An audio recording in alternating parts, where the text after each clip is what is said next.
Hi, this is Ruth Elizabeth Hancock. Do you love dragons? Because I certainly do, which is why I felt compelled to talk about dragons today in this session. And this is something that I've been talking about a lot in my latest book, which is about to come out on Amazon any day now. And I wanted to put together just a few ideas around what dragons, the dragon people, the serpent people, the reptilians, all these sort of different things mean, looking at our ancient texts, our religious texts, looking at what sort of evidence or proof we have in the past, because we know that these things are around, they exist, but what sort of proof do we have of them? Well, today let's have a look. So, dragons have been in our collective consciousness for a very long time, and yet we, or most of us, have never seen any physical evidence of them. Why is it that they are coming up in our myths and legends all the time? And are they good or are they bad? Well, probably a mixture of both. But I think what is fair to say is that there is a reason why they come up in our myths and our legends. So, thinking about dragons, we have energy ley lines, which were first discovered back in the early 1900s. And they are energy ley lines that can be seen around our world. And they used to be able to be seen by our ancestors, who I think were in 5D. Our ancestors are much more luminous than us 100,000 years ago. And then something happened, something came onto our planet and started to genetically downgrade us. But before then, we were living, I think, in a 5D reality, a 5D planet. And we could see a lot of these different things that we can't see today because they are still in 5D. Of course, we're now moving back up again, which we'll talk about in a bit. The dragon ley lines, the serpent ley lines, even the fairy lines that they're called in Ireland. These are the different energy ley lines that the indigenous tribes can still see. Some seers or clairvoyants can also see them, and dowsers can see them as well. And the lines look like snakes flowing across the land. According to dowser Alana Moore, who I interviewed on a previous podcast, the dragons, who are trans-dimensional beings, that means that they live in another dimension to us, they still follow these lines. So they are following these lines in 5D, even though we are still 3D. So as I say, we can see more in 5D and we can see less in 3D. And I think that is where the differences of our myths and legends come from. That our myths and our legends are talking about an old world, an old time when we could see a lot more than we can see around us today. As I talk about in many of my episodes, we were, if you like, trapped into lower levels of consciousness, into 3D, third density. And this is something which stopped us from being able to access a lot of what our ancestors could see and used to talk about in our myths and legends. They've also, on YouTube, you can also find some videos which have been recorded in Asia. And they're recording the outline of dragons racing across the sky or flying into the sun. And again, you can see that outline, the shape of the dragon, the outline of sort of a large serpent type being with 4 legs. And this shows us that they are still there. They are still there in the visible light spectrum, but not in the very narrow part of the visible light spectrum that we can see. So again, this shows us that they're also living in that dimension to us. As Michio Kaku says, when we're surrounded by dimensions, and they are all around us, and they're not places to go, but what we call states of being, or levels of consciousness, or vibrational frequency. So these different beings, they're able to travel through electromagnetism or plasma, which makes up 99% of the universe. And we just don't understand how this works yet. But as we start to open back up into 5D ourselves, which I think is the dimension of space and is where our galactic neighbors are, and possibly why we're not able to see them in this 3D reality that we've been sort of suppressed into, where we're just not able to see as much around us as we were before, then we can also think that these dragons are probably also in 5D as well, and we will be able to see them again. The Serpent People are an ancient line of people who come up in many of our ancient texts, and they were said to be magicians, people who were able to manipulate or harness the laws of physics in a way that we just don't quite understand yet. This is what we could call ancient science or ancient advanced technology, which there is so much evidence of people on our planet being able to utilize this advanced technology and being able to do things that we just cannot do today. For example, levitate these huge blocks that we see in the different henges and megaliths, monoliths around the world. They were able to possibly use sound frequency to lift these different blocks and maybe even dematerialize the blocks as well, because many of them have got a sort of a scooping effect, looking like they were scooped out with the hand. So they were also said to practice magic. They were also said to fly around on rocks or different, what we call spacecraft today. And in India, the Indus Valley, Hinduism, they were called the Nagas. They also were called the Anunnaki, and even the Numu by the Dogon tribe, who referred to them as amphibian humanoids who looked like lizards, serpents with sharp teeth, red eyes, green skin, and elongated heads. But again, they all talk of these different serpent people, dragon people, as being a highly enlightened race and who were beneficial to humanity and helping them. They were living alongside humans, but we also married them, and we seemed to be living alongside them in harmony.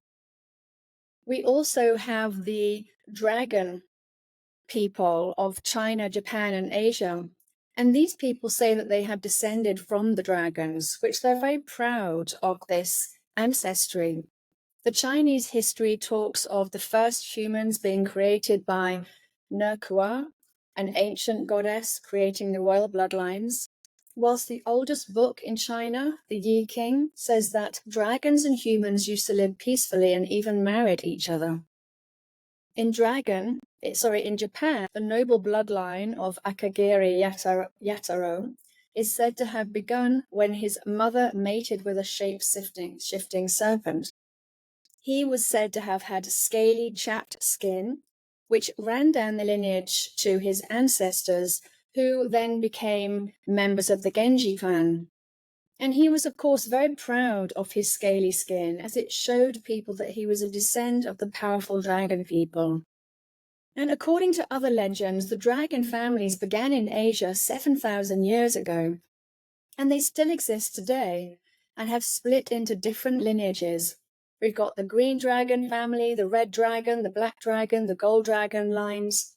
And we also now have the white dragon society, which has recently been formed between different benevolent secret societies in order to help stamp out the deep state and the cabal, who have, as we know, been controlling humanity for decades through the media, academia, pharma, sciences, and education. And of course, we can't talk about the serpents and the dragons without talking about the reptilians, because the reptilians are also talked about in all of our histories. And I suspect that, like with all different races, there are good and bad.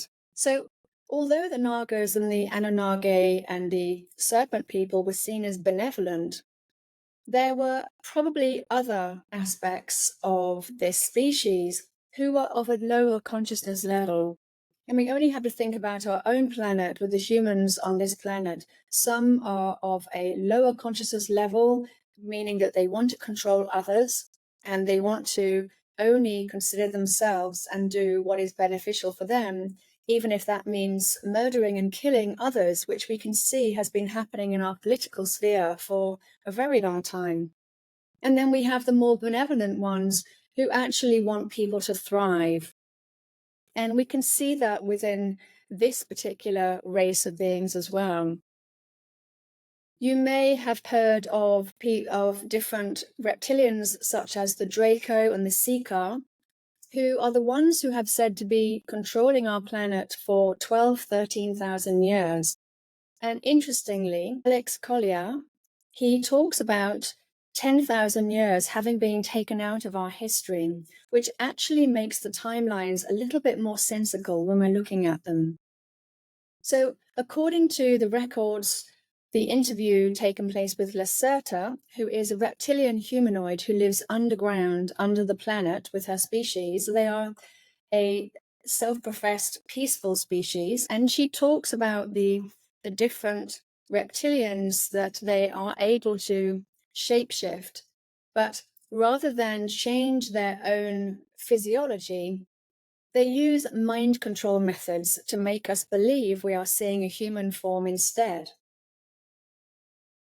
And according to many researchers, these particular reptilians have now been taken off the planet since 2019. The Matrix was dismantled, and the particular reptilians, the Dracos, the Seekers, they've been taken off the planet. And we are now only left with their hybrids who are running the deep state and the industrial military front. This is currently creating a lot of chaos simply because they probably have had this agenda set for a very, very long time. And it was only a few years ago that the Matrix was lifted. And it will be some time before they will be able to shift their own levels of consciousness. However, they are only making up around 500 million of the Earth's population. We are 7.5 billion people who do not have this same outlook on life, and therefore we actually have the power to shift the energy of this planet, to shift the consciousness of humanity, and we can start moving ourselves back into fourth density 5D and move back into the what I believe is the original vibration of our planet. So it's now time for us to connect to the higher vibrations of the multiverse in order to raise our own levels of consciousness and connect to the benevolent races around us, of which there are many more benevolent races than there are malevolent ones. The benevolent races, we can spot them because they are also heart-led as a species. And so are we as well. In fact, I suspect that these benevolent species, different entities, are possibly many of our ancestors as well. Before our planet was downgraded, we were genetically altered as a species and genetically altered into 3D. And many of our abilities, innate abilities, switched off. So now, in order to evolve to this next level of humanity, we have to drop down into the heart and we have to evolve through the heart. As we connect back to the heart, we will also be able to connect back to the benevolent dragons, serpent people, of which I believe that there are many of them. The thing is that the mind can be tricked. And that's where I think we've gone a little bit wrong with this. We keep trying to evolve through the mind.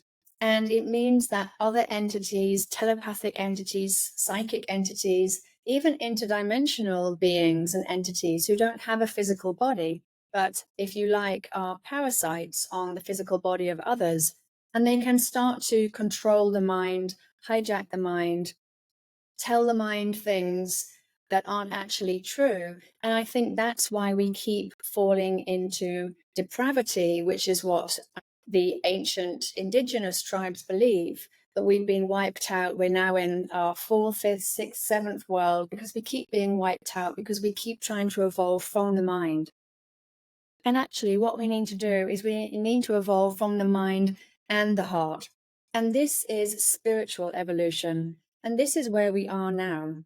We're moving into a spiritual time, a time when we are spiritually evolving as a species. And this means connecting to our heart and evolving through our heart, evolving through the need to be service to others, to care for others, to have compassion for others, to also have compassion for ourselves. And when we do this, we'll be able to connect to that level of consciousness that is where the benevolent races are. And in my opinion, this also includes the dragons. So I've hoped that you have enjoyed this session today. If you want to read more about these, then I suggest reading my new book coming out soon. And that will help you to understand more about the dragons, the reptilians, the different agendas on our planet, and also to understand more about the benevolent races and civilizations who are currently trying to connect with us and will connect with us when we are more heart-led as a species ourselves. Okay, so I'm Ruth Elizabeth Hancock. You can connect with me on social media. Look at my website, which is ruthelizabethhancock.com. Okay, I'll see you there. All right, take care. Bye.